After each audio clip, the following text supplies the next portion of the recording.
Hey guys, what's up? Welcome back to Film Jumbo. Here are 5 of the most insane customers who got banned from the pawn shop. Number 5.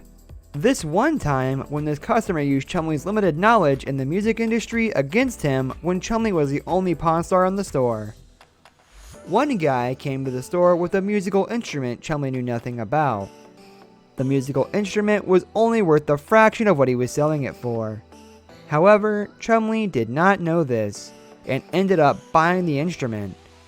After it became clear that Chumley was deliberately scammed as one customer was banned from the pawn shop, and it would never be served by them ever again. I have a Gibson mandolin. Mind if I play a couple tones? Sure, absolutely. Hard sale. I'm looking to sell it today because I'd like to take the family on a trip to Ireland. I know the name Gibson, so I took a gamble and thought I would pick it up and hopefully I can make some money off it.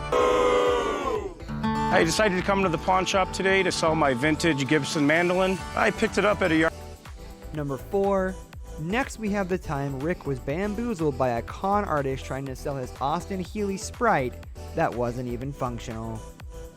The Austin Healey Sprite that was brought in didn't even work, so the con artist got another car to push the Austin Healey Sprite onto the pawn shop parking lot, so that when Rick would try to start the car up and it wouldn't turn on, he would blame it on something as small as the battery, saying that he was able to drive the car to the pawn shop with no problem whatsoever.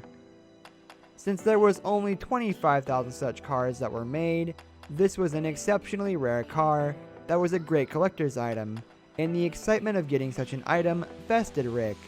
When he bought the car for $5,000 and took it to the mechanic for a checkup, he found that the cost of making the car functionable was $6,000, $1,000 more than what he paid for the car. Number 3. So next we have a diamond thief who sold stolen diamonds to the Pawn Stars and ended up getting arrested and banned from the pawn shop only after Rick Harrison lost all of his money. Though Pawn Stars have to enter every item they buy and sell into a database that can be accessed by the police, so in the case that they do unintentionally buy a stolen item, police can come and retrieve it from them and return it to its rightful owner. Now this happened when Rick spent $40,000 on a pair of diamond earrings. The person who sold the diamond earrings checked out the standard check procedure, but the diamond earrings were actually stolen and the police returned them to the actual owners. The pawn shop lost $40,000 on this deal, and they also learned a very valuable lesson.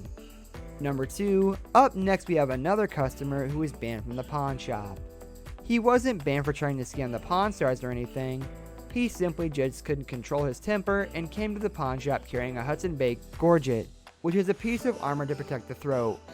Rick made the most lowball offer on the piece because he knew that the item was a fake and was made of cheap metal. When the guy who brought this Hudson Bay Gorget to pawn listened to Rick's offer, he got angry and started dropping F-bombs all over the shop. Number 1, next we have another con artist who tried to buy an $11,000 NBA ring for $5,500. Now this guy's plan was to pretend to be a professional jeweler and call the ring out for being a fake, in which he would then make Rick very uncomfortable and then strike an offer to him of taking the ring off Rick's hands. It backfired when the ring actually tested out to be an original and Rick stood by his original offer, which made the customer walk away. That's all the time we have for this video. Thank you so much for watching. Leave a like if you liked this video. Subscribe for more content like this, and we'll see you in the next one. Have a good night and stay safe, guys.